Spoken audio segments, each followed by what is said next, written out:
today's video, i-share ko sa inyo kung paano ko dineliver si Dollar. Masasabi ko na isa ito sa pinaka hindi ko malilimutan na experience sa buhay ko.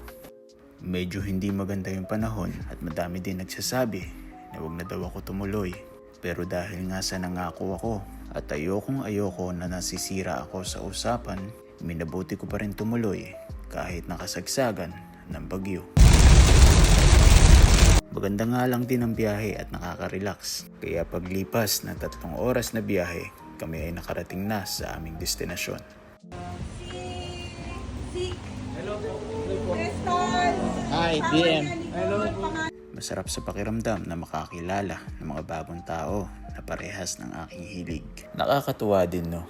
Yung mga aso, ramdam nila kapag mahilig ka talaga sa aso. Yun bang kahit nakakakita or kakakilala nyo pa lang, ay malapit na sa'yo o malambing na sa'yo. Kaya sobrang excited ako para sa'yo, Dollar. Pagtapos nga namin i-drop si Dollar, dito na ang tunay na kwento. Na-stranded kami sa NLEX magmula alas 6 ng gabi hanggang alas 2 ng madaling araw. Nag-aantay lang kami.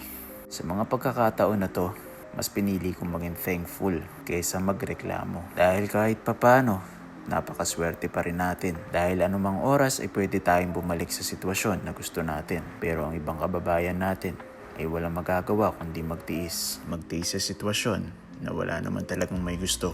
Kaya kahit napuyat at pagod ako, masaya pa din akong uuwi.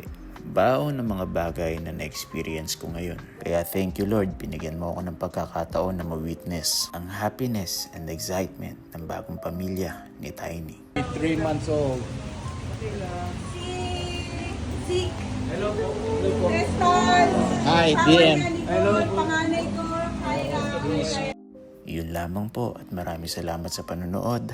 God bless.